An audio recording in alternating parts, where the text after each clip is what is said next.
मिलावट रोकने में जन सहयोग का अभाव। तेंदुपत्ते योर गरीबी मजदूर पत्र संपादक के नाम। 27 जून 1975 को के नई दुनिया अखबार की संपादक भी बाकी दिनों की ही तरह बस स्तूर मौजूद था। बस अंतर यह था कि संपादक की जगह खाली छोड़ दी गई थी। संपादकी को आपातकालीन अधिकारों के अंतर्गत सेंसर कर दिया गया था। कई अन्य अखबारों में भी जगह जगह रिक्त स्थान छोड़े जाते थे। कई दफे ऐसा आपातकाल के प्रति विरोध जताने के लिए किया जाता था। बाद में खाली जगह छोड़ने पर भी पाबंदी लगा दी गई। इस अध्याय में हम देख चुके हैं कि 1971 के बाद कांग्रेस का को नव जीवन मिला, लेकिन इस पार्टी में अब पहले वाली बात नहीं रही। कांग्रेस पार्टी अब बदल चुकी थी। 1973 से 1975 के बीच घटती घटनाओं में यह अंतर और भी ज्यादा स्पष्ट हो गया।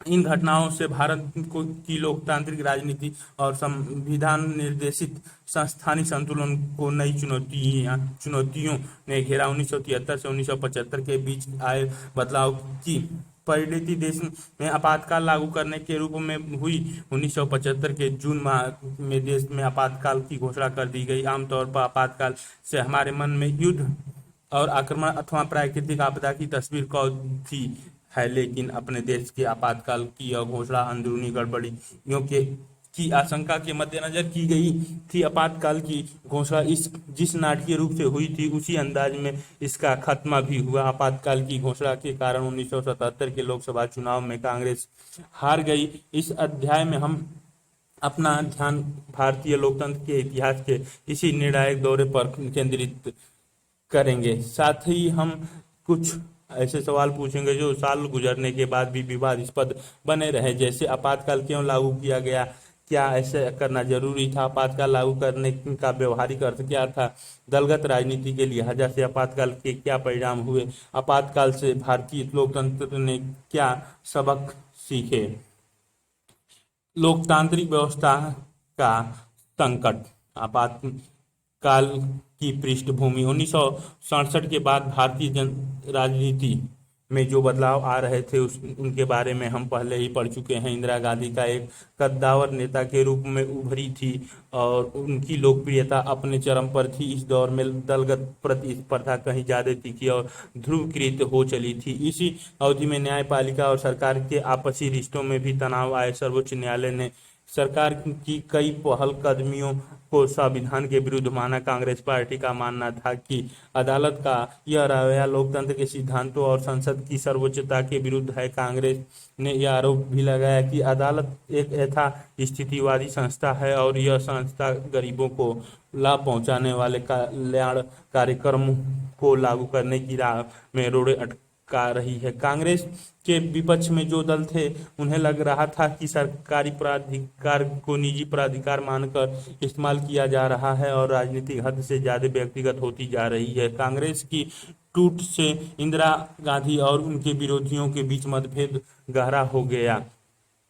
आर्थिक संदर्भ। 1971 के चुनाव में कांग्रेस ने गरीबी हटाओ का नारा दिया था। बहरहाल 1971 से 72 के बाद के मामलों में देश में सामाजिक आर्थिक दशा में खास सुधार नहीं हुआ। बांग्लादेश के संकट से भारत की अर्थव्यवस्था पर भारी बोझ पड़ा। लगभग 80 लाख लोग पूर्वी पाकिस्तान की सीमा पार करके भारत आ गए थे। इसके बाद पाकिस्तान से युद्ध भी करना पड़ा। युद्ध के बाद अमेरिका ने भारत को हर तरह की सहायता देना बंद कर दिया। इस अवधि में अंतर्राष्ट्रीय बाजार में तेल की कीमतों में भी कई गुना बढ़ोतरी हुई। इससे विभिन्न चीजों की कीमत भी तेजी से बढ़ी। 1973 में चीजों की कीमत में 23% और 1974 में 30% का इजाफा हुआ। इस तीव्र मूल्य वृद्धि से लोगों को भारी कठिनाइयां हुई। औद्योगिक विकास की दर बहुत कम थी और बेरोजगारी बहुत बढ़ गई थी। ग्रामीण इलाकों में बेरोजगारी बेतहाशा बढ़ी थी। खर्चों को कम करने के लिए सरकार ने अपने कर्मचारियों के वेतन को रोक लिया। इससे सरकारी कर्मचारियों में बहुत असंतोष पनपा। 1972 से 73 के वर्ष में मानसून असफल रहा। इससे कृषि की पैदावार में भारी गिरावट आई। अन्य खाद्यान्न का उत्पादन 8% कम हो गया। आर्थिक स्थिति की बदहाली को लेकर पूरे देश में असंतोष का माहौल था। इस स्थिति में गैर कांग्रेसी पार्टियों ने बड़े कारगर तरीके से जन विरोध की अगुवाई की। 1960 के दशक में ही छात्रों के बीच विरोध के स्वर उठने लगे। ये स्वर इस अवधि में और ज्यादा ये चित्र में प्रधानमंत्री आगे के दिन मुश्किल सभार अब्बू से लिए गए हैं। अच्छा, तो यही होता है कि 1973 का यह साल जितना जल्दी हो सके बीत जाना चाहिए। प्रबल हो उठे। संसदीय राजनीति में विश्वास न रखने वाले कुछ मार्क्सवादी समूहों की सक्रियता भी इस अवधि में बढ़ी। इन समूहों ने मौजूदा राजनीतिक प्रणाली और पूंजीवादी व्यवस्था को खत्म करने के लिए हथियार उठाया तथा राज्य विरोधी तकनीकों की का सहारा लिया। ये समूह मार्क्सवादी, लेनिनवादी, अब माओवादी अथवा नक्सलवादी के नाम से जाने गए। ऐसे समूह पश्चिम बंगाल में सबसे ज्यादा सक्रिय थे। पश्चिम बंगाल की सरकार ने इन्हें दबाने के लिए कठोर कदम उठाए। ये गरीबी हटाओ, गरीब जनता पर सचमुच भारी मुसीबत आई होगी।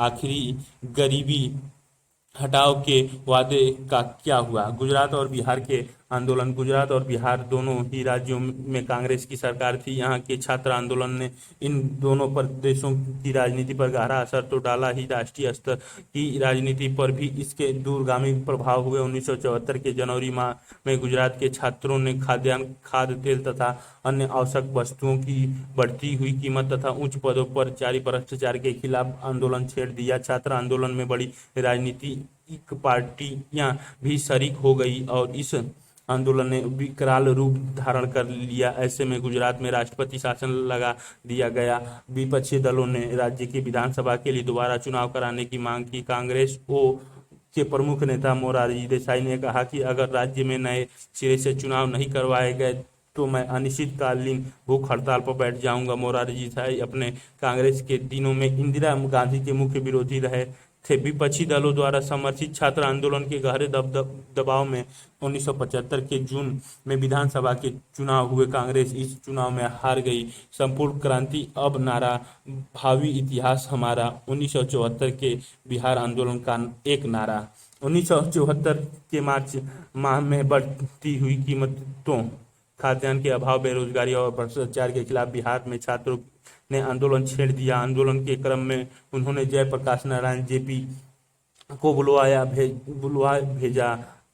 भेजा। जेपी तब सक्रिय राजनीति छोड़ चुके थे और सामाजिक कार्यों में लगे हुए थे। छात्र ने अपने आंदोलन की अगुवाई के लिए जयप्रकाश नारायण को बुलावा भेजा था। जेपी ने छात्रों का नियंत्रण इस शर्त पर स्वीकार किया कि आंदोलन अहिंसक रहेगा और अपने को सिर्फ बिहार तक सीमित नहीं रखेगा। इस प्रकार छात्र आंदोलन ने एक राजनीतिक चरित्र ग्रहण किया और इसके भीतर राष्ट्रव्यापी अपील आई। जीवन के हर क्षेत्र में लोग अब आंदोलन में आ जुड़े।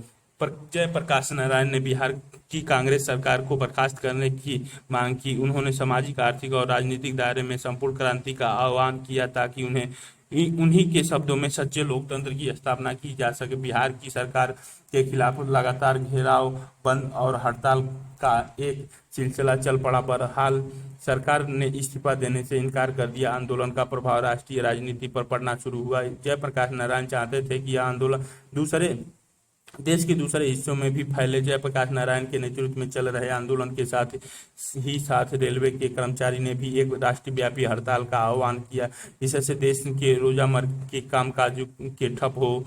India is Indira. कांग्रेस अध्यक्ष D.K. बरुआ 1974 में यह नारा दिया था। नक्सलीय आंदोलन। पश्चिम बंगाल के पर्वतीय जिले दार्जिलिंग के नक्सलबाड़ी पुलिस थाने के इलाके में 1967 में एक किसान विद्रोह उठ खड़ा हुआ। इस विद्रोह की अगुवाई मार्क्सवादी कम्युनिस्ट पार्टी के स्थानीय काडर के लोग कर रहे थे। नक्सलबाड़ी पुलिस थाने से शुरू होने वाला यह आंदोलन भारत के कई राज्यों में फैल गया। इस आंदोलन को नक्सलवादी आंदोलन के रूप में जाना जाता था। 1959 1969 में नक्सलवादी सीपीआई-एम से अलग हो गए और उन्होंने सीपीआई मार्क्सवादी लेनिनवादी नाम से एक नई पार्टी चारू मजूमदार के नेतृत्व में बनाई। इस पार्टी की दलील थी कि भारत में लोकतंत्र का एक छलवा है। इस पार्टी ने क्रांति करने के लिए गुरिल्ला युद्ध की रणनीति अपनाई। नक्सल आंदोलन ने धनी भूस्वामी से बलपूर्वक जमीन छीनकर गरीब और भूमिहीन लोगों को दे दी। इस आंदोलन के समर्थक अपने राजनीतिक लक्ष्यों को हासिल करने के लिए हिंसक साधनों के इस्तेमाल के पक्ष में दलील देते थे। इस वक्त कांग्रेस शासित पश्चिम बंगाल सरकार ने निरोधक नजरबंदी समेत कई कड़े कदम उठाए, लेकिन नक्सलवादी आंदोलन रुक न सका। बाद के सालों में यह देश के कई अन्य भागों में फैल गया। नक्सलवादी आंदोलन अब कई दलों और संगठनों में बढ़ चुका था। इन दलों में से कुछ जैसे सीपीआई एमएल लिबरेशन खुली लोकतांत्रिक राजनीति में भागीदारी करते थे। ये नक्सलवादी चित्र दिखाए गए हैं। हैदर 84 की मां। नक्सलवाद की पृष्ठ पर अनेक फिल्में भी बनी हैं। महामहिश्वेता देवी का उपन्यास पर आधारित 1084 की मां ऐसी ही एक फिल्म है। फिलहाल 9 राज्यों में लगभग 75 जिले नक्सलवादी हिंसा से प्रभावित हैं। इनमें अधिकतर बहुत पिछड़े इलाके हैं और यहाँ आदिवासी की जनसंख्या ज़्यादा है। इन इलाकों में बटाई या पट्टे पर खेतीबाड़ी करने वाले तथा छोटे किसान उपज में हिस्से, पट्टे की सुनिश्चित अवधि और उचित मजदूरी जैसे अपने बुनियादी हक से वंचित हैं। जबरिया मजदूर, बाहरी लोगों द्वारा संसाधनों का दोहन तथा सूदखोरों द्वारा शोषण भी इन इलाकों में आम बात है। इन स्थितियों से नक्सलवादी आंदोलन में बढ़ोतरी हुई है। सरकार ने नक्सलवादी आंदोलन से निपटने के लिए कड़े कदम उठाए हैं। मानव अधिकार समूहों ने सरकार के इन कदमों की आलोचना करते हुए कहा कि वह नक्सलवादियों से निपटने के क्रम में संवैधानिक मानकों का उल्लंघन कर रही है। नक्सलवादी हिंसा और नक्सली विरोधी सरकारी कार्रवाइयों में हजारों लोग अपनी जान गंवा चुके हैं। चारू मजूमदार 1918 से 1972 कम्युनिस्ट क्रांतिकारी और नक्सलवादी बगावत के नेता। आज़ादी से पहले टेपभंगा आंदोलन में भागीदारी, सीपीआई छोड़ी और कम्युनिस्ट पार्टी ऑफ इंडिया मार्क्सवादी लेनिनवादी की स्थापना, किसान विद्रोह के माओवादी पंथ में विश्वास, क्रांतिकारी हिंसा के समर्थक पुलिस हिरासत में मौत हो गई बेचारे की। ये सब हार के लक्ष्मण टाइम्स ऑफ इंडिया 16 अप्रैल 1974 को ये चित्र भ्रष्टाचार, जंगल राज, हिंसा, लोकतंत्र बचाओ, जेबी लेके बैठ गए झंडा, देखो यह लोकतंत्र का पलीता लगाना चाहता है, अराजकता फैलाना चाहता है और सत्ता हासिल जाने का खतरा पैदा हो गया। 1975 में जेपी ने जनता के संसद मार्च का नेतृत्व किया। देश की राजधानी में अब तक इतनी बड़ी रैली नहीं हुई थी। जयप्रकाश नारायण को अब भारत जनसंघ, कांग्रेस, भारतीय लोकदल, सोशलिस्ट पार्टी और गैर कांग्रेसी दल का समर्थन मिला। इन दलों ने जेपी को इंदिरा गांधी के विकल्प के रूप में पेश किया। बहरहाल जेपी के विचारों और उनके द्वारा अपनाई गई जनप्रतिरोध की रणनीति की आलोचना भी मुखर हुई। गुजरात और बिहार दोनों ही राज्यों के आंदोलन को कांग्रेस विरोधी आंदोलन माना गया। कहा गया कि ये आंदोलन राज्य सरकार के खिलाफ नहीं बल्कि इंदिरा गांधी के नेतृत्व के खिलाफ चलाए गए हैं। इंदिरा गांधी का मानना था कि ये आंदोलन उनके प्रति व्यक्तिगत विरोध से प्रेरित है। लोकनायक जयप्रकाश नारायण जेपी 1912 से 1979 युवावस्था में मार्क्सवादी कांग्रेस, सोशलिस्ट पार्टी और सोशलिस्ट पार्टी के संस्थापक समाज महासचिव। 1942 के भारत छोड़ो आंदोलन के नायक नेहरू के उत्तराधिकारी के रूप में देखे गए। नेहरू मंत्रिमंडल में शामिल होने से इनकार। 1955 के बाद सक्रिय राजनीति छोड़ी। गांधीवादी बनने के बाद भूदान आंदोलन में सक्रिय। नागा विद्रोहियों से सुलह की बात की। कश्मीर में शांति प्रयास की। चंबल के डकैतों से आत्मसमर्पण कराया। बिहार आंदोलन के नेता आपातकाल के विरोध के प्रतीक बन गए थे। जनता पार्टी के गठन के प्रेरणा स्रोत न्यायपालिका से संघर्ष। न्यायपालिका के साथ इस दौर में सरकार और शासक दल के गहरे मतभेद पैदा हुए।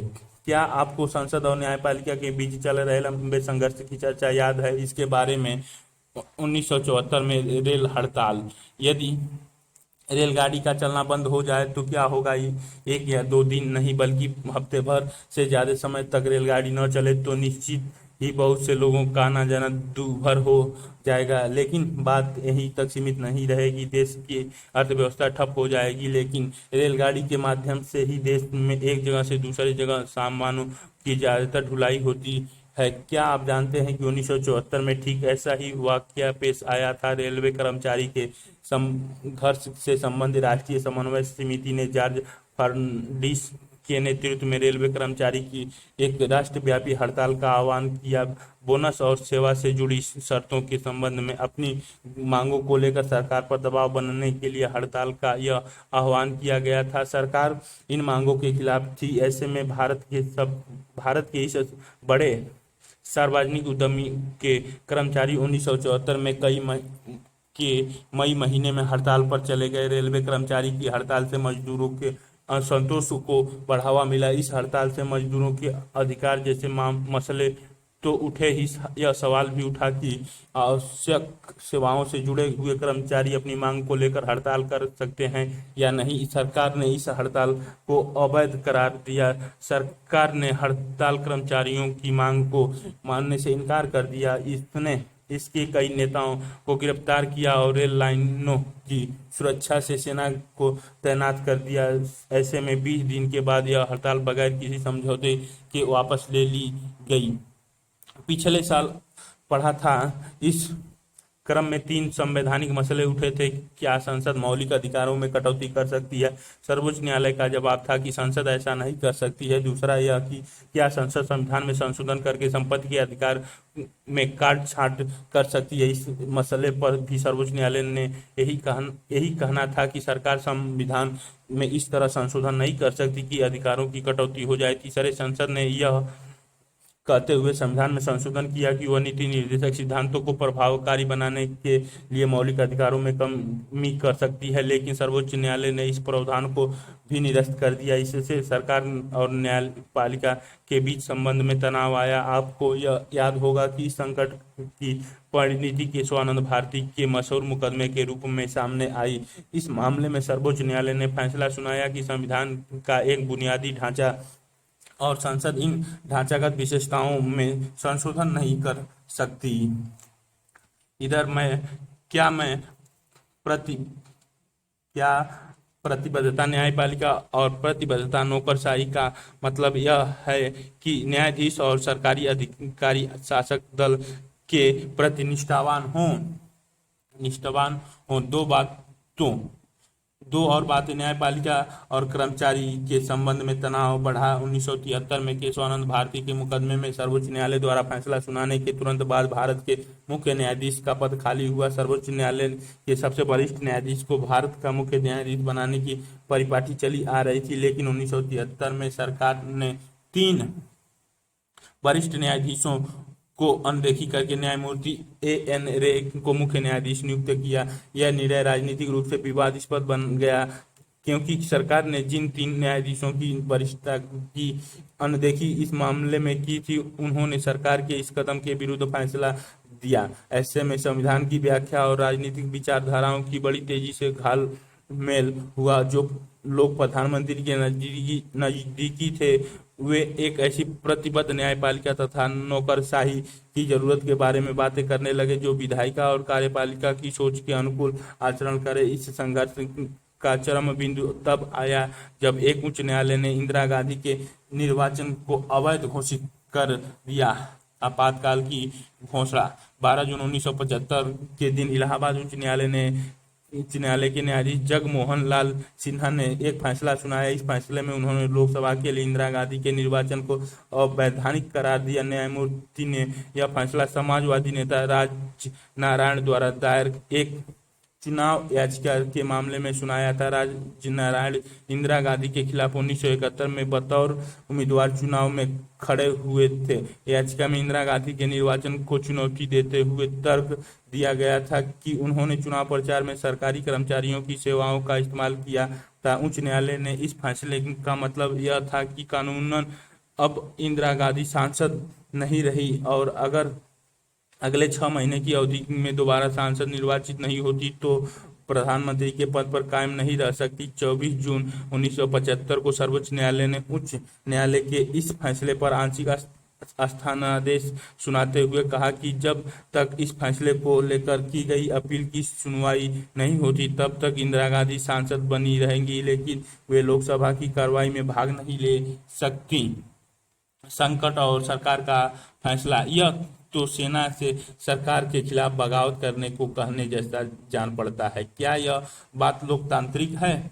एक बड़े राजनीतिक संघर्ष के लिए अब मैदान तैयार हो चुका था। जयप्रकाश नारायण की अगुवाई में विपक्षी दलों ने इंदिरा गांधी के इस्तीफे के लिए दबाव डाला। इन दलों ने 25 जून 1975 को दिल्ली के रामलीला मैदान में एक विशाल प्रदर्शन किया। जयप्रकाश नारायण ने इंदिरा गांधी से इस्तीफा की मांग करते हुए राष्ट्रव्यापी सत्याग्रह की घोषणा की। जेपी ने सेना, पुलिस और सरकारी कर्मचारियों का आह्वान किया कि वे सरकार के अनैतिक और अवैधानिक आदेशों का पालन न करें। इससे भी सरकारी कामकाज के ठप हो जाने का अंदेशा पैदा हुआ। देश की राजनीतिक मिजाज अब पहले से कहीं ज्यादा कांग्रेस के खिलाफ हो गया। सरकार ने इन घटनाओं के मद्देनजर जवाब में आपातकाल की घोषणा कर दी। 25 जून 1975 के दिन सरकार ने घोषणा की कि देश में गड़बड़ी की आशंका है और इस तरह तर्क के साथ उसने संविधान के अनुच्छेद 352 को लागू कर दिया। इस अनुच्छेद के अंतर्गत प्रावधान किया गया है कि बाहरी अथवा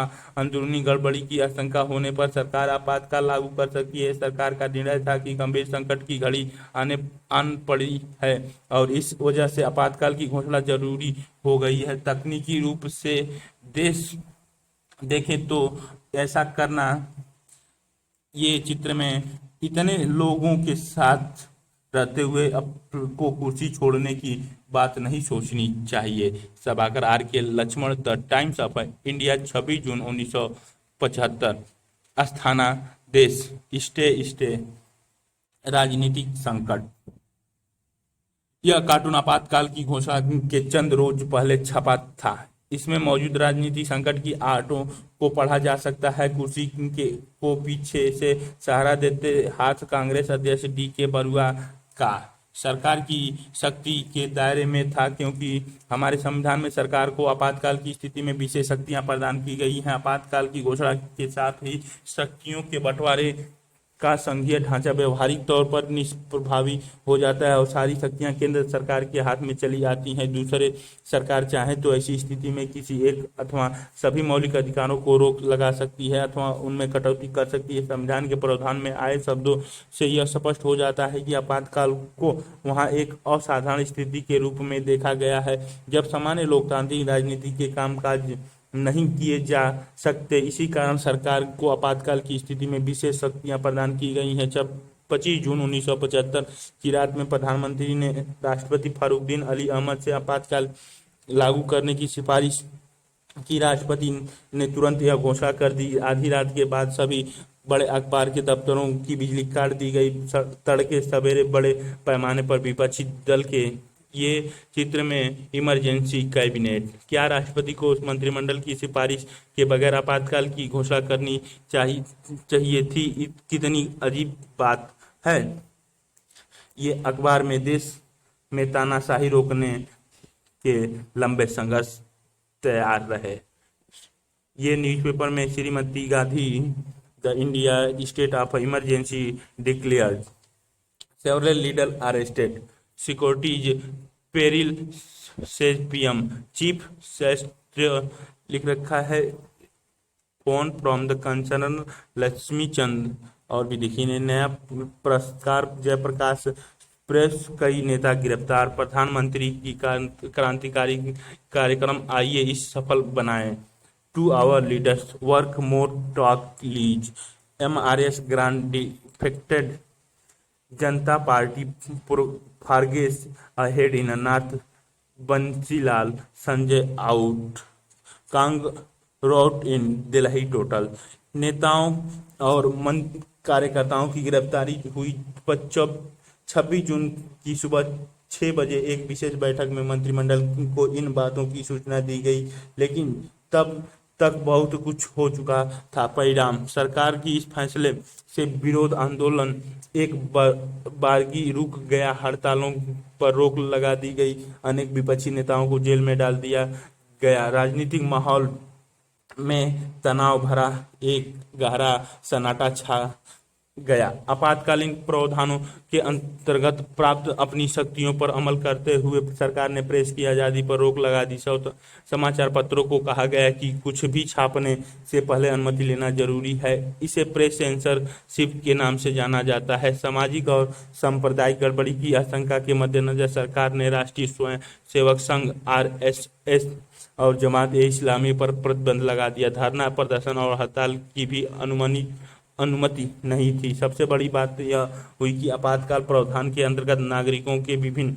मौलिक अधिकार निष्प्रभावी हो गए। उनके पास अब यह अधिकार भी नहीं रहा कि मौलिक अधिकारों की बहाली के लिए अदालत का दरवाजा खटखटाए।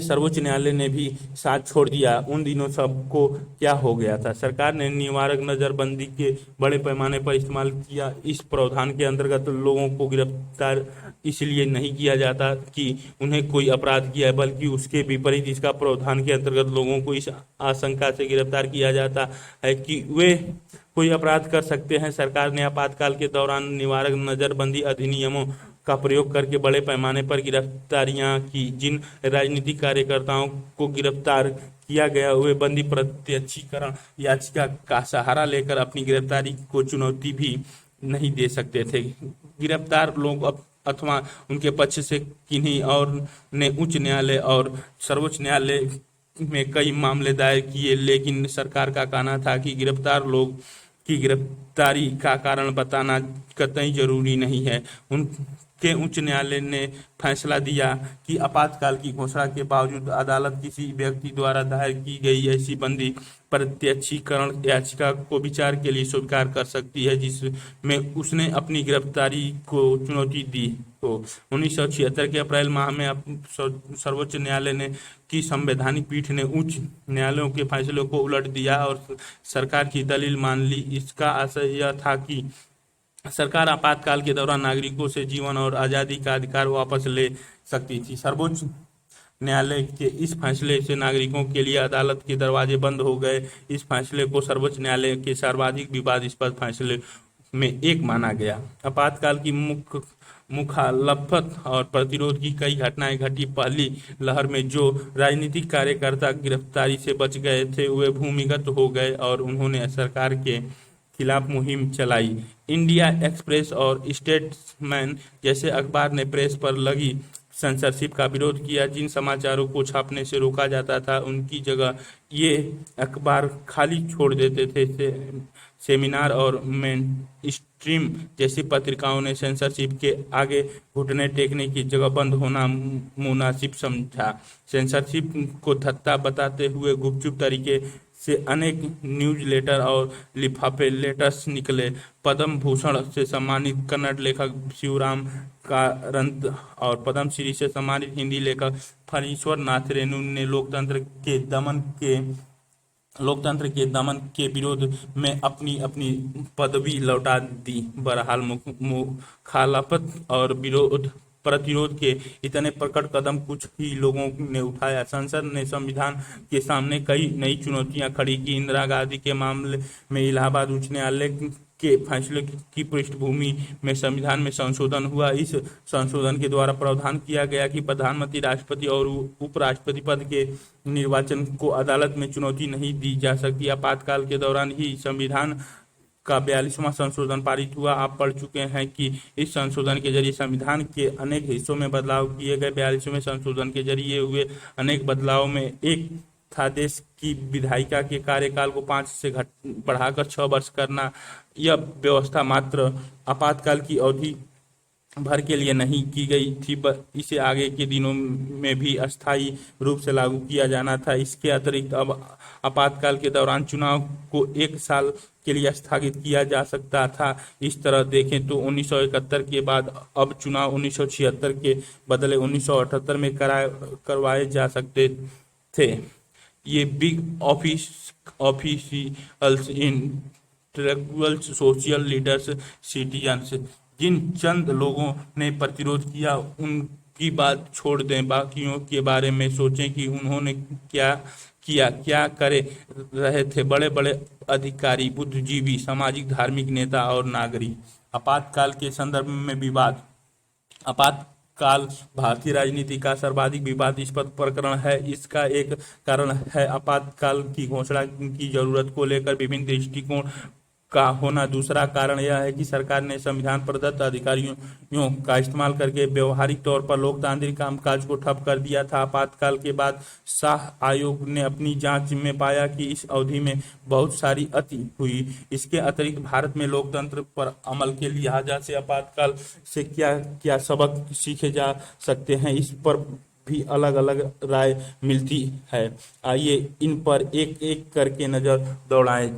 शाह जांच आयोग। 1977 की मई की जनता पार्टी की सरकार ने सर्वोच्च न्यायालय के भूतपूर्व मुख्य न्यायाधीश श्री जे.सी. शाह की अध्यक्षता में एक आयोग गठित किया। इस आयोग का गठन 25 जून 1975 के दिन घोषित आपातकाल के दौरान की गई कार्रवाई तथा सत्ता के दुरुपयोग, अत्याचार और कदाचार के विभिन्न आरोपों के विविध पहलुओं की जांच के लिए किया गया था। आयोग ने विभिन्न प्रकार के साक्ष्यों की जांच की और हजारों गवाहों के बयान दर्ज किए। गवाहों में इंदिरा गांधी भी शामिल थी। वे आयोग के सामने उपस्थित हुई, लेकिन उन्होंने आयोग के सवालों के जवाब देने से इनकार कर दिया। भारत सरकार ने आयोग द्वारा प्रस्तुत 2 अंतरिम रिपोर्टों और तीसरी तथा अंतिम रिपोर्ट की सिफारिश, पर्यवेक्षणों और निष्कर्षों को स्वीकार किया। यह रिपोर्ट संसद के दोनों सदनों में भी विचार के लिए रखी गई। क्या आपातकाल जरूरी था? आपातकाल की घोषणा के कारण का उल्लेख करते हुए संविधान में बड़े सादे ढंग से अंदरूनी गड़बड़ी जैसे शब्द का व्यवहार किया गया। 1975 से पहले कभी भी अंदरूनी गड़बड़ी को आधार बनाकर आपातकाल की घोषणा नहीं की गई थी। हम पढ़ चुके हैं कि देश के कई हिस्सों में विरोधी आंदोलन चल रहे थे। क्या इसे आपातकाल लागू करने का पर्याप्त कारण माना जा सकता है? सरकार का तर्क था कि भारत में लोकतंत्र है और इसके अनुकूल विपक्षी दलों को चाहिए कि वे निर्वाचित शासक दल को अपनी नीतियों के अनुसार शासन चलाने दे। सरकार का मानना था कि बार बार का ये सब R K Laxman, the Times of India, justice और बगल में तलवार लिए खड़ी इंदिरा गांधी। लोकतंत्र के नाम पर खुद लोकतंत्र की राह रोकने की कोशिश की जा रही है और वैधानिक रूप से निर्वाचित सरकार को काम नहीं करने दिया जा रहा है। आंदोलन में माहौल सरगर्म है और इस नतीजा जनहिंसक घटनाएं हो रही हैं और आदमी तो इस हद तक आगे बढ़ गया है कि वह हमारी सेना को विद्रोह और पुलिस की बगावत के लिए उकसा रहा है। विघटनकारी ताकतों का खुला खेल जारी है और सांप्रदायिक उन्माद को हवा दी जा रही है, जिससे हमारी एकता पर खतरा मंडरा रहा है।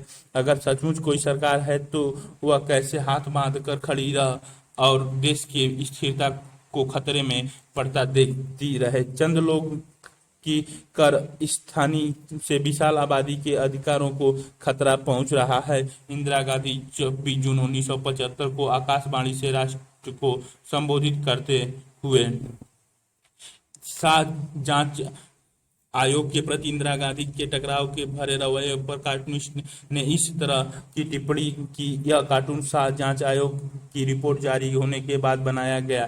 धरना प्रदर्शन और सामूहिक कार्रवाई लोकतंत्र के लिए ठीक नहीं है। इंदिरा गांधी के समर्थक यह भी मानते थे कि लोकतंत्र में सरकार पर निशाना साधने के लिए लगातार गैर संसदीय राजनीति का सहारा नहीं लिया जा सकता। इससे अस्थिरता पैदा होती है और प्रशासन का ध्यान विकास के कामों से भंग हो जाता है। सारी ताकत कानून व्यवस्था की बहाली पर लगानी पड़ती है। इंदिरा गांधी ने शाह आयोग को चिट्ठी में लिखा कि विनाशकाली ताकतें सरकार के प्रगतिशील कार्यक्रमों में अड़ंगे डाल रही थी और मुझे गैर संवैधानिक साधनों के बूते सत्ता से बेदखल करना चाहती थी।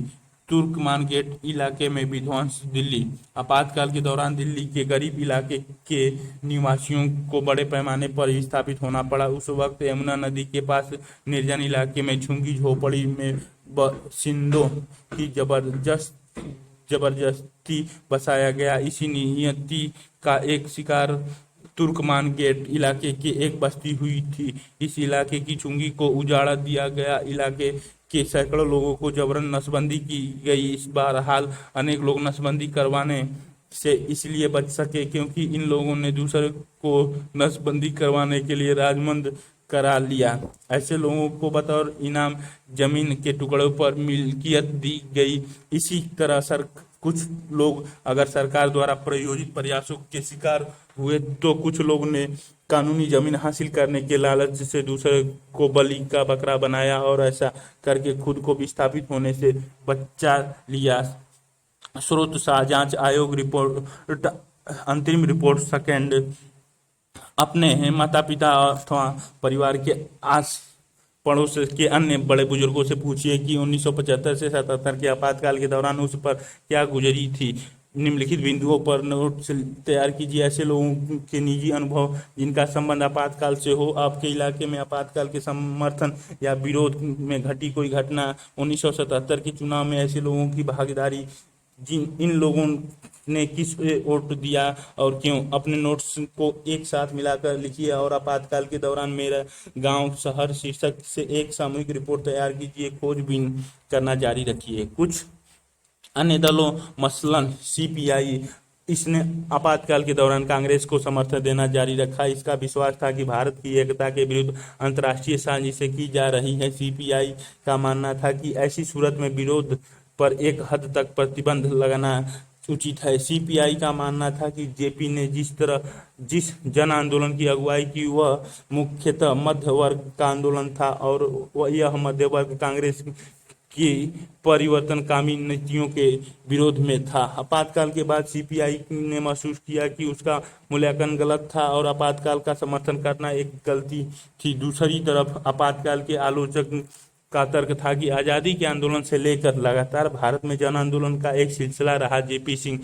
सहित विपक्ष के अन्य नेताओं का ख्याल था कि लोकतंत्र में लोगों को सार्वजनिक तौर पर सरकार के विरोध का अधिकार होना चाहिए। बिहार और गुजरात में चले विरोधी आंदोलन ज्यादातर समय अहिंसक और शांतिपूर्ण रहे। जिन लोगों को गिरफ्तार किया गया था उन पर कभी भी राष्ट्र विरोधी गतिविधियों में लिप्त होने का मुकदमा नहीं चला। अधिकतर बंदियों के खिलाफ कोई मुकदमा दर्ज नहीं हुआ था। देश के अंदरूनी मामलों को देख रेख का जिम्मा गृह मंत्रालय का होता है। गृह मंत्रालय ने भी कानून व्यवस्था की बाबत कोई चिंता नहीं जताई थी। अगर कुछ लोग आंदोलन अपनी हद से बाहर जा रहे थे तो सरकार के पास अपनी रोजामर्रा की अमल में आने वाली इतनी शक्तियां थी कि वह ऐसे आंदोलनों को हद में ला सकती थी। लोकतांत्रिक कार्य प्रणाली को ठप करके आपातकाल लागू करने जैसी अतिचारी कदम उठाने की जरूरत कतई न थी। दरअसल खतरा देश की एकता और अखंडता को नहीं बल्कि शासन दल और स्वयं प्रधानमंत्री को था। आलोचक कहते हैं कि देश को बचाने के लिए बनाए गए संवैधानिक प्रावधानों का दुरुपयोग इंदिरा गांधी ने निजी ताकत को बचाने के लिए किया। आपातकाल के दौरान क्या क्या हुआ। आपातकाल का वास्तविक क्रियान्वयन भी अपने आप में विवाद का एक मुद्दा रहा। क्या सरकार ने अपनी आपातकालीन शक्तियों का दुरुपयोग किया। क्या इस दौरान सत्ता का दुरुपयोग हुआ और इसके बूते की गई। सरकार ने कहा कि आपातकाल के जरिए कानून व्यवस्था को बहाल करना चाहिए था, कार्यकुशलता बढ़ाना चाहती थी और गरीबों के हितों के कार्यक्रम लागू करना चाहती थी। इस उद्देश्य से सरकार ने एक 20 सूत्रीय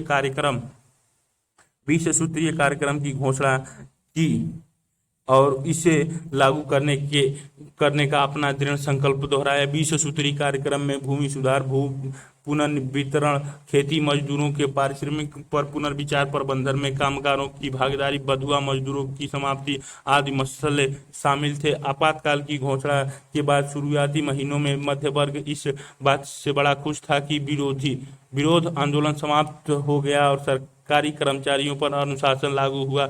गरीब और ग्रामीण जनता को भी उम्मीद थी कि सरकार जिन कल्याण कार्यक्रमों को लागू करने के वायदे कर रही है उन्हें अब कारगर तरीके से लागू किया जाएगा। समाज के विभिन्न वर्गों की अलग अलग अपेक्षाएं थी और इसी कारण आपातकाल को लेकर उनके दृष्टिकोण भी अलग अलग थे।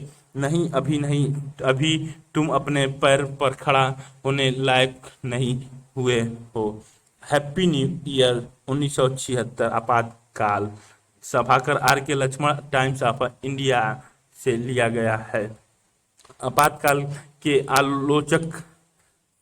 के आलोचकों ने ध्यान दिलाया कि सरकार की ज्यादातर वायदे पूरे नहीं हुए। आलोचकों का कहना है कि सरकार अपने वायदे को ओटे लेकर ज्यादतियों से लोगों का ध्यान हटाना चाहती थी। आलोचकों ने भी निवारक नजरबंदी के बड़े पैमाने के इस्तेमाल पर भी सवाल उठाया। हम पढ़ चुके हैं कि आपातकाल के दौरान अनेक प्रमुख नेताओं को गिरफ्तार कर लिया गया था। दरअसल कुल 676 नेताओं की गिरफ्तारी हुई थी। शाह आयोग का आकलन था कि निवारक नजरबंदी के कानूनों के तहत लगभग 1,11,000 लोगों को गिरफ्तार किया गया। प्रेस पर कई तरह की पाबंदी लगाई गई, इसमें कई पाबंदियां गैर कानूनी थी। शाह आयोग ने अपनी रिपोर्ट में लिखा है कि दिल्ली बिजली आपूर्ति निगम के प्रबंधक को दिल्ली के लेफ्टिनेंट गवर्नर के दफ्तर में 26 जून 1975 की रात 2 बजे मौखिक आदेश मिला कि सभी अखबारों को बिजली आपूर्ति काट दी जाए। अखबारों को बिजली आपूर्ति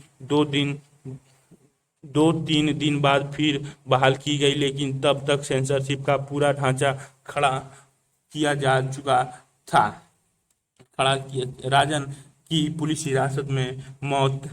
कालीकट इंजीनियरिंग कॉलेज केरल के अंतिम वर्ष के छात्र पी राजन को 1 मार्च 1976 के दिन एक अन्य छात्र जो सेफ चाली के साथ छात्रावास से उठा लिया गया। राजन के पिता टीबी इचार वॉरियर ने अपने बेटे की तलाश में बहुत भाग दौड़ की। वे विधायक से मिले, संबंध अधिकारियों की अर्जी दी और तत्कालीन गृह मंत्री के करुण से मदद की गुहार लगाई। चूंकि आपातकाल की घोषणा हो चुकी थी, इसलिए नागरिक अधिकारों से जुड़े हुए मामलों को अदालत में नहीं उठाया जा सकता था। आपातकाल की समाप्ति के बाद वारियर ने एर्नाकुलम स्थित केरल उच्च न्यायालय में बंदी प्रत्यक्षीकरण याचिका दायर की। गवाहों के बयान से यह स्पष्ट हुआ कि छात्रावास से उठाकर राजन को अगले दिन कालीकट के टूरिस्ट बंगले में ले जाया गया। इस जगह पर पुलिस ने उससे यातना दी। अगली सुनवाई में केरल सरकार ने उच्च न्यायालय को बताया कि गैर कानूनी पुलिस हिरासत के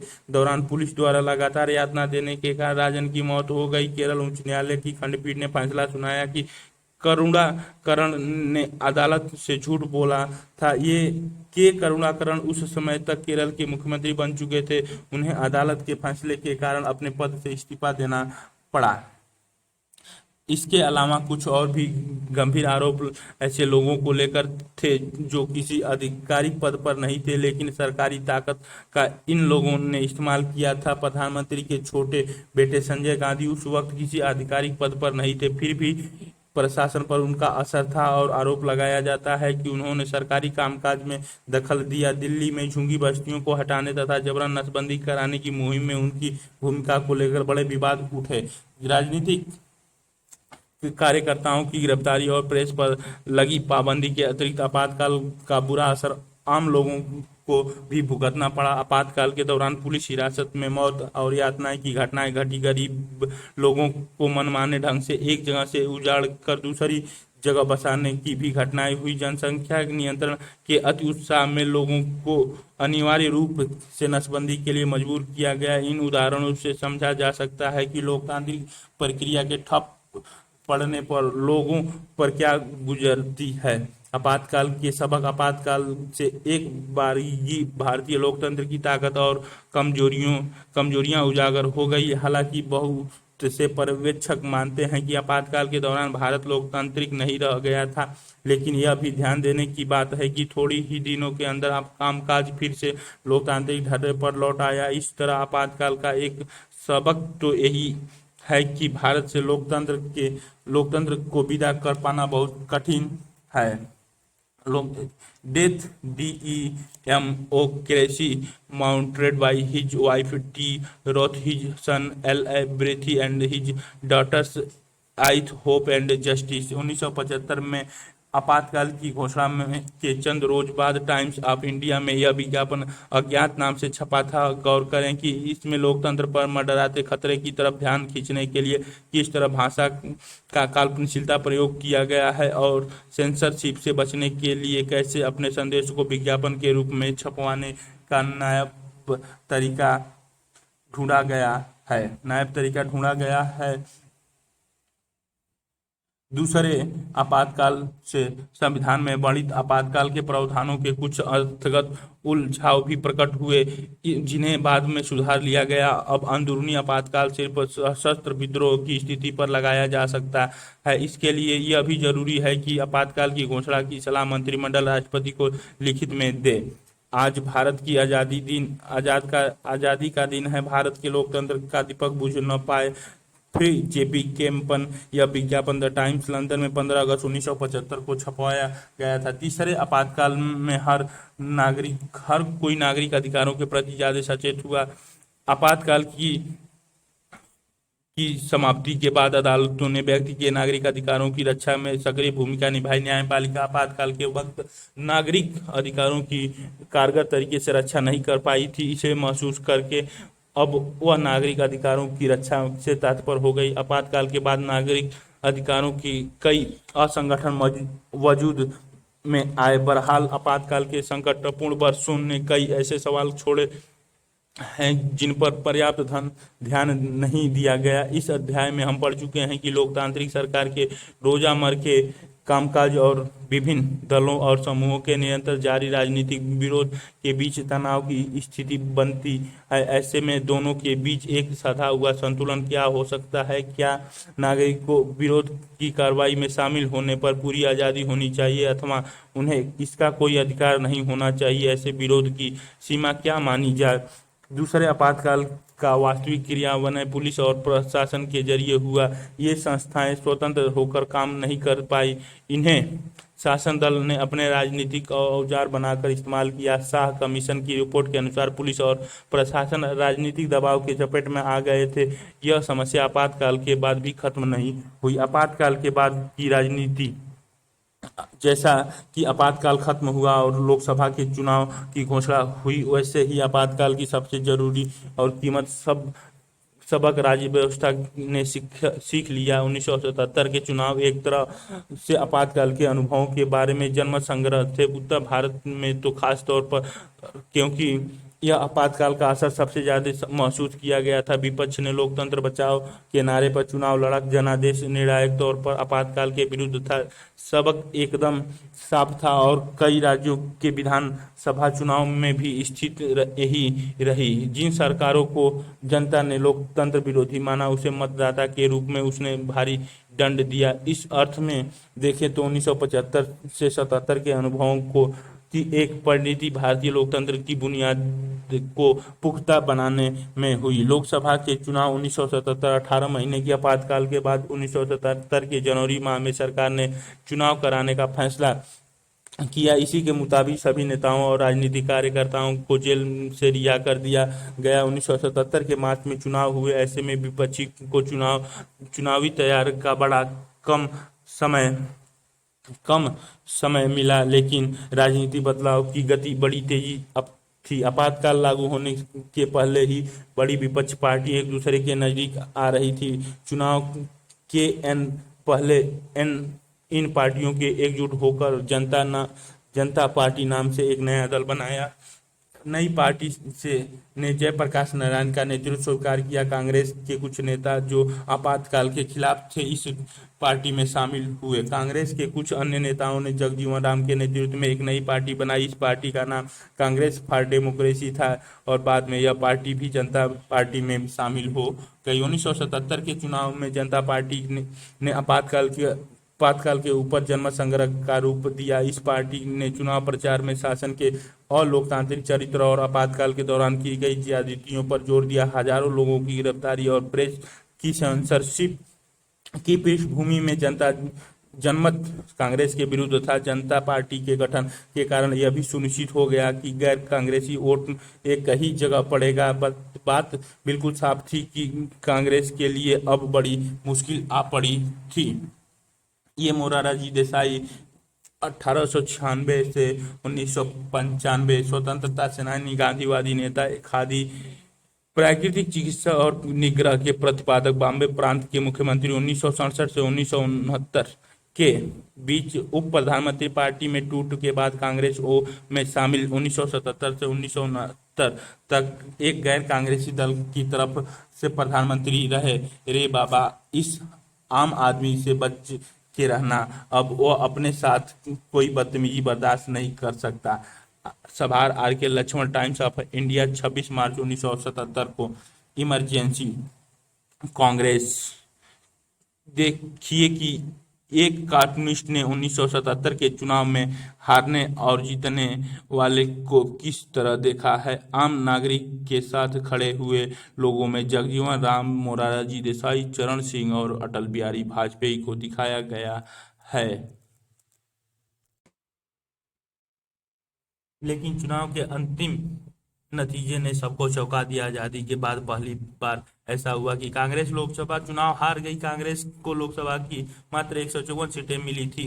उसे 35% से भी कम वोट हासिल हुए। जनता पार्टी और उसके साथी दलों को लोकसभा की कुल 542 सीटों में से 330 सीटें मिली थी। खुद जनता पार्टी अकेले 295 सीट पर जीत गई थी और उसे स्पष्ट बहुमत मिला था। उत्तर भारत के भारत में चुनावी माहौल कांग्रेस की एकदम खिलाफ था। कांग्रेस बिहार, उत्तर प्रदेश, दिल्ली, हरियाणा और पंजाब में एक भी सीट न पा सकी। राजस्थान और मध्य प्रदेश में उसे महज एक एक सीट मिली। इंदिरा गांधी रायबरेली से और उसके उनके पुत्र संजय गांधी अमेठी से चुनाव हार गए। बहरहाल, अगर आप चुनावी नतीजे के नक्शे पर नजर दौड़ाएं तो पाएंगे कि कांग्रेस देश में हर जगह चुनाव नहीं हारी थी। महाराष्ट्र, गुजरात और उड़ीसा में उसने कई सीटों पर अपना कब्जा बरकरार रखा था और दक्षिण भारत के राज्यों में तो एक तरह से उसकी चुनावी विजय पर चक्का बेरोक टोक चल रहा था। इसके कई कारण रहे। पहली बात तो यह थी कि आपातकाल का प्रभाव हर राज्य पर एक समान नहीं पड़ा था। लोगों को जबरन उजाड़ने और विस्थापित करने तथा जबरन नसबंदी कराने का काम ज्यादातर उत्तर भारत के राज्यों में हुआ था। लेकिन इसे से भी ज्यादा महत्वपूर्ण बात यह थी कि उत्तर भारत में राजनीतिक प्रतिद्वंदिता की प्रकृति में दूरगामी बदलाव आए थे। उत्तर भारत का मध्य वर्ग कांग्रेस से दूर जाने लगा था। ये चित्र दिखाए गए हैं 1977 में बनी गैर कांग्रेसी सरकार का शपथ ग्रहण समारोह। चित्र में जयप्रकाश नारायण, जेपी कृपलानी, मोरारजी देसाई और अटल बिहारी वाजपेयी बैठे हुए नजर आ रहे हैं। लोकसभा चुनाव 1977। जनता पार्टी BLD नीले रंग से दिखाई गई है। भारतीय राष्ट्रीय कांग्रेस INC वाम पीले रंग से दिखाई गई। वाम दल लाल रंग से दिखाई गई। अन्य को नीले रंग से दिखाई गई। ये गहरा नीले वाला BLD के चित्र है जो कि इस चित्र में दिखाया गया अधिकांश राज्यों में छाई है। यह नक्शा किसी पैमाने के हिसाब से बनाया गया भारत का मानचित्र नहीं है। इसमें दिखाई गई भारत की अंतर्राष्ट्रीय सीमा रेखा को प्रमाणित सीमा रेखा न माना जाए। स्रोत भारत का चुनाव आयोग। अगर उत्तर और दक्षिण के राज्यों में मतदाता ने इतने अलग ढर्रे पर मतदान किया तो हमें कैसे कहें कि 1977 के चुनाव का जनादेश क्या था। इस मानचित्र में उन जगहों को चिन्हित करें जहां कांग्रेस हारी, कांग्रेस बुरी तरह पराजित हुई। ऐसे राज्य जहां कांग्रेस और उसके साथी दलों को भारी विजय मिली। ये सभार अतुन अतनु राय, इंडिया टुडे से। ये I can't hear you party infinite in fighting कांति pros violence I toppers Janata governments. ये टाइम्स ऑफ ये सभार हुआ R K Laxman, Times of India 13 नवंबर 1979 को। ये that's live everybody know we all worked for 2 years and brought by all means gets under let's gets under one umbrella but let me do it first। ये सभागार are K Laxman, Times of India. Janata party की गुटबाजी पर बहुत से cartoon बने, उसकी कुछ बनगी यहाँ आप भी देखें। ये कार्टून अंग्रेजी भाषा के अखबार और पत्रिकाओं में छपे। डेमोक्रेसी। मैं समझ गया आपातकाल का एक तरह से तानाशाही निरोधक टीका है। इसमें दर्द हुआ और बुखार भी आया, लेकिन अंततः हमारे लोकतंत्र के भीतर क्षमता बढ़ी। चौधरी चरण सिंह का ये चित्र 100 रुपये वाला पोस्टल जो 1902 से 1987 जुलाई 1900 79 से जनवरी 1980 के बीच भारत के प्रधानमंत्री। स्वतंत्र सेनानी, उत्तर प्रदेश की राजनीति में सक्रिय, ग्रामीण कृषि एवं कृषि विकास के समर्थक, कांग्रेस छोड़ी और 1967 में भारतीय क्रांति दल का गठन। उत्तर प्रदेश में 2 बार मुख्यमंत्री पद में 1977 में जनता पार्टी के संस्थापकों में से एक, उप प्रधानमंत्री और गृह मंत्री 1977 से 79 के लोकदल के संस्थापक भी रहे और मध्य वर्ग के कई तबके जनता पार्टी को एक मंच के रूप में पाकर इससे आ जुड़े। इस अर्थ में देखें तो 1977 के चुनाव सिर्फ आपातकाल की कथा नहीं करते, बल्कि इससे आगे की भी कुछ बातों को संकेत करते हैं। जनता सरकार 1977 के चुनाव के बाद बनी जनता पार्टी की सरकार में कोई खास तालमेल नहीं था। चुनाव के बाद नेताओं के बीच प्रधानमंत्री पद के लिए होड़ मची। इस होड़ में मोरारजी देसाई, चरण सिंह और जगजीवन राम शामिल थे। मोरारजी देसाई 1966 से 67 से ही इंदिरा गांधी के प्रतिद्वंदी थे। चरण सिंह भारतीय लोक दल के प्रमुख और उत्तर प्रदेश के किसान नेता थे। जगजीवन राम को कांग्रेसी सरकार में मंत्री पद पर रहने का विशाल अनुभव था। बहरहाल मोरारजी देसाई प्रधानमंत्री बने, लेकिन इससे जनता पार्टी के भीतर सत्ता की खींचतान खत्म न हुई। आपातकाल का विरोध जनता पार्टी को कुछ ही दिनों के लिए एकजुट रख सका। इस पार्टी के आलोचकों ने कहा कि जनता पार्टी के पास किसी दिशा, नेतृत्व अथवा एक साझे कार्यक्रम का अभाव था। जनता पार्टी की सरकार कांग्रेस द्वारा अपनाई गई नीतियों में कोई बुनियादी बदलाव नहीं ला सकी। जनता पार्टी बिखर गई और मोरारजी देसाई के नेतृत्व वाली सरकार ने 18 माह में अपनी बहुमत खो दिया। कांग्रेस पार्टी के समर्थक पर दूसरी सरकार चरण सिंह के नेतृत्व में बनी, लेकिन बाद में कांग्रेस पार्टी के समर्थन वापस लेने का फैसला किया। इस वजह से चरण सिंह की सरकार मात्र 4 महीने तक सत्ता में रही और 1980 के जनवरी में लोकसभा के लिए नए सिरे से चुनाव हुए। इस चुनाव में जनता पार्टी बुरी तरह परास्त हुई। जनता पार्टी को उत्तर भारत में करारी शिकस्त मिली, जबकि 1977 के चुनाव में उत्तर भारत में इस पार्टी को जबरदस्त सफलता मिली थी। इंदिरा गांधी के नेतृत्व में कांग्रेस पार्टी 1980 के चुनाव में एक बार फिर 1971 के चुनाव वाली कहानी दोहराते हुए भारी सफलता हासिल की। कांग्रेस पार्टी को 353 सीटें मिली और वह सत्ता में आई। 1977 से 79 के चुनाव में लोकतांत्रिक राजनीति का एक और सबक सिखाया। सरकार अगर अस्थिर हो और उसके भीतर कहल हो तो मतदाता ऐसी सरकार को कड़ा दंड देते हैं। ये जगजीवन राम का 1908 से 1986 का स्वतंत्रता सेनानी और बिहार के कांग्रेसी नेता 1977 1979 के बीच भारत के उप प्रधानमंत्री, संविधान सभा के सदस्य, 1952 में मृत्यु पर्यंत सांसद, स्वतंत्रता भारत के पहले मंत्रिमंडल में श्रम मंत्री, 1952 से 1977 के बीच अनेक मंत्रालयों की जिम्मेदारी, विद्वान और कुशल प्रशासक विरासत।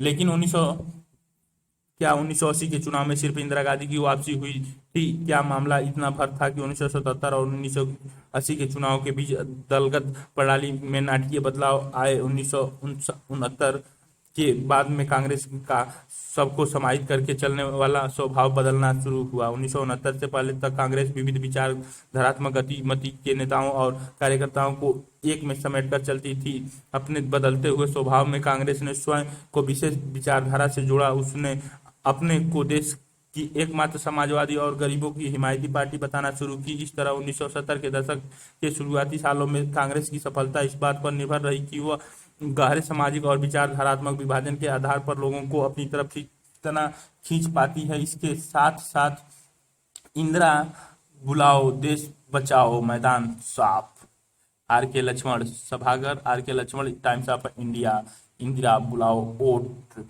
यह कार्टून 1980 के चुनाव के बाद छपा था। यह पार्टी अब एक नेता यानी इंदिरा गांधी की लोकप्रियता पर निर्भर हुई। कांग्रेस की प्रकृति में आए बदलाव के मद्देनजर इन विपक्षी दल गैर कांग्रेसवाद की राजनीति की तरफ मुड़े। विपक्षी के नेताओं को अब यह बात साफ साफ नजर आने लगी कि चुनाव में गैर कांग्रेसी वोट बिखरने नहीं चाहिए। इस चीज ने 1977 के चुनाव में एक बड़ी भूमिका निभाई। अप्रत्यक्ष रूप से 1977 के बाद पिछड़े वर्गों की भलाई का मुद्दा भारतीय राजनीति पर हावी होने शुरू हुआ। हमने ऊपर गौर किया था कि 1977 के चुनाव परिणामों पर पिछड़ी जातियों के मतदान का असर पड़ता था। खासकर उत्तर भारत में लोकसभा के चुनाव बाद 1977 में कई राज्यों में विधानसभा के भी चुनाव हुए। इससे भी उत्तर भारत के राज्यों में गैर कांग्रेसी सरकारें बनी। इन सरकारों के बनने में पिछड़ी जाति के नेताओं ने महत्वपूर्ण भूमिका निभाई। बिहार में अन्य पिछड़ी जाति के आरक्षण के सवाल पर बहुत जोर मचा। इसके बाद केंद्र और जनता पार्टी का सरकार ने मंडल आयोग नियुक्त किया। इस आयोग और पिछड़ी जाति की राजनीति की भूमिका के बारे में ज्यादा विस्तार से आप अंतिम अध्याय में पढ़ेंगे। आपातकाल के बाद हुए चुनावों ने दलित व्यवस्था के भीतर इस बदलाव की प्रक्रिया शुरू की। आपातकाल और इसके आसपास की अवधि को हम संवैधानिक संगठन संकट की अवधि के रूप में भी देख सकते हैं। संसद और न्यायपालिका के अधिकार क्षेत्र को लेकर पिछड़ा संवैधानिक संघर्ष भी आपातकाल के मूल में था। दूसरी तरफ यह राजनीति संकट का भी दौर था। सत्ताधारी पार्टी के पास पूर्ण बहुमत था, फिर भी इससे नेतृत्व ने लोकतंत्र को ठप करने का फैसला किया। भारतीय संविधान के निर्माताओं को विश्वास था कि वह सभी राजनीतिक दल लोकतांत्रिक मानकों का पालन करेगा। उन्हें यह भी विश्वास था कि आपातकाल की स्थिति में भी सरकार अपनी असाधारण शक्तियों का इस्तेमाल विधि के शासन के दायरे में रहते हुए ही करेगी। इसी उम्मीद में सरकार को आपातकाल से जुड़े प्रावधानों के अंतर्गत व्यापक और चहुमुखी शक्तियां दे दी गई। इन शक्तियों का आपातकाल के दौरान दुरुपयोग हुआ। यह राजनीतिक संकट तत्कालीन संवैधानिक संकट से कहीं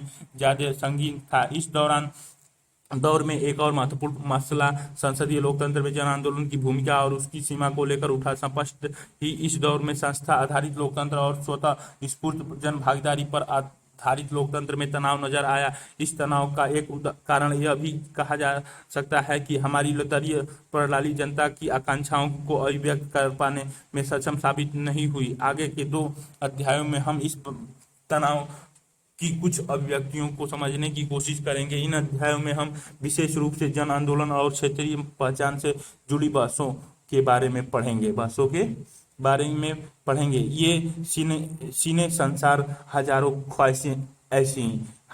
ख्वाहिशें ऐसी सिद्धार्थ विक्रम और गीता मेधावी और सामाजिक सरोकार वाले छात्र दिल्ली में अपनी पढ़ाई पूरी करने के बाद तीनों अलग अलग राह पर निकल पड़े। सिद्धार्थ सामाजिक बदलाव के लिए क्रांतिकारी विचारधारा का हिमायती है। विक्रम की दलील जिंदगी में कामयाबी हासिल करने की है, चाहे इसके लिए जो भी कीमत चुकानी पड़े। अपनी जिंदगी के मकसद को हासिल करने निकले इन लोगों के सुख दुख के इर्द गिर्द यह कहानी चलती है। फिल्म की पृष्ठि 70 के दशक की है। इस फिल्म में युवा चरित्र उस दौर की अपेक्षाओं और आदर्शवाद की उपज है। सिद्धांत क्रांति अपने मकसद में सफल नहीं होता है, लेकिन वह गरीबों के दुख दर्द इस तरह अपना चुका है कि उसे क्रांति की जगह ऐसे लोगों की हालत में थोड़ी बेहतरी ला पाना भी अच्छा लगने लगता है। दूसरी तरफ विक्रम पर एक आम फहम राजनीति तिकड़मबाजी बन जाता है, लेकिन अपने इस काम को लेकर उसका मन कचोटता रहता है। वर्ष 2005 निर्देशक सुधीर मिश्रा, पटकथा रुचि नारायण, शिव कुमार सुब्रह्म, अभिनय के मनन, आइसिनी आहूजा, चित्र गंदा सिंह।